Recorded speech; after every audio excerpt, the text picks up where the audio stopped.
Hello, আসসালামু আলাইকুম। সবাই কেমন আছেন? আশা করি সবাই ভালো আছেন। আমিও ভালো আছি। এই রোদের মধ্যে, এত গরমের মধ্যে কোথায় গেলাম বা বাজারে কিসের জন্য গেলাম, কী কেনাকাটা করলাম, সব আপনাদের সাথে শেয়ার করব। তাই সবাই একটু প্লিজ আমার ব্লগটা পুরো দেখবেন। তাছাড়া সবাই জানেনই তো বাংলাদেশের আবহাওয়া কীরকম গরম এখন, কতটা তাপমাত্রা। তাই চলে গেলাম আমার বন্ধু তন্ময়কে ডাকতে। রাস্তায় এত গরম চাইতেছিল না যে হাইটা সামনে যাই, কিছু করার না, যেতে হইব। আর আমার শরীরে যে টি শার্টটা দেখতেছেন, এটা লাইভ শপিং থেকে নেওয়া। যদি আপনারা যদি পছন্দ হয়ে থাকে, যে ভালো হয়ে থাকে, তাহলে লাইভ শপিং থেকে, যমুনা থেকে বা অনলাইন থেকেও নিতে পারেন।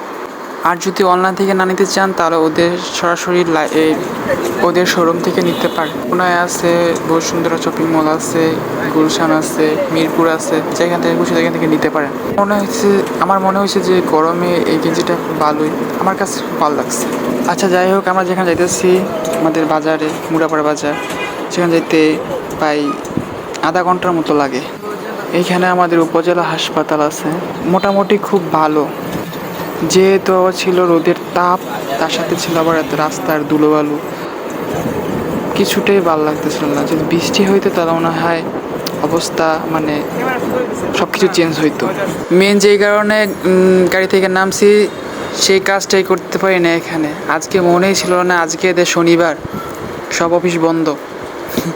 যে অফিসে যেতেছিলাম সেই অফিস শনিবারে বন্ধ থাকে, শুক্রবারে বন্ধ থাকে, তাই কোনো এই কাজটাই হয় না। শুধু এখান থেকে হাইটে গেছিলাম। এটা আমাদের রূপগঞ্জের রেস্টুরেন্ট অফিস বলা হয়। এত পরিমাণে গরম ছিল যেখানে 5 টাকার জায়গায় 20 টাকা গাড়ি ভাড়া নিছিল, তাও বলছিল যে কম হয়ে গেছে।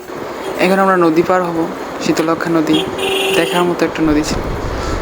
নৌকায় উঠে বললাম, নৌকায় মারাত্মক বাতাস ছিল, চারিদিকে শুধু পানি, ঠান্ডা পানি। মনে হইতেছিল যে এখানে গোসল করি। এত রোদের পরও রোদ মনে হয় না, কারণ এখানে প্রচণ্ড পরিমাণে বাতাস ছিল। শীতল বাতাসের সাথে প্রচণ্ড পরিমাণে আরামদায়ক ছিল আমাদের টি শার্টটা। আর আমাদের অনুভূতি ছিল নদীতে গোসল করার। দেখতে দেখতে নদীর সাইডে চলে আসা পর বাজারে প্রবেশ করার সাথে সাথে দেখতেছি বাজারে কিছু মালামাল। এইটা বাজার মনে হইতেছিল মরুভূমি, যার প্রচণ্ড পরিমাণে রোদ ও গরমের কারণে যে অবস্থা। বাজারে কেউ আসতে চায় না এই দুপুরবেলায়।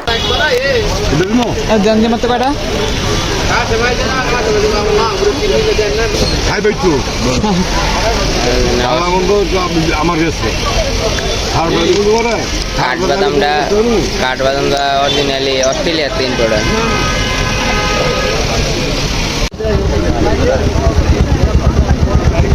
কয় টাকা হয়েছে? 280। কমার সময় তো মিলাই রাখেন নেন 50 টাকায়। হ্যাঁ, 300 না, 250 রাখেন। তারপর আমি বুট নিলাম 1 কেজি। মোটামুটি আমার কাছে বুটটা খুব ভালোই পরিষ্কার ফ্রেশ ছিল। তার সাথে এমনি মধু নিলাম 1 বোতল। মধুর দাম ছিল 190 টাকার মতো। আর অনেক কিছু কেনাকাটা করছে, সেটা আপনাদের দেখাতে পারি নাই, কিন্তু অত পরিমাণ গরম পড়ছে যে তাড়াতাড়ি বাসায় যাওয়ার চিন্তা ছিল। আবার নদীর ঘাটে চলে আসছে, চলে নৌকে উঠবো। আর নৌকার ভাড়া প্রতি জনের 3 টাকা করে। আশা করি সবাই ভালো থাকবেন, সুস্থ থাকবেন, আমার জন্য দোয়া করবেন, আর ব্লগটাকে লাইক ও শেয়ার করে দেবেন। আসসালামু আলাইকুম, টাটা।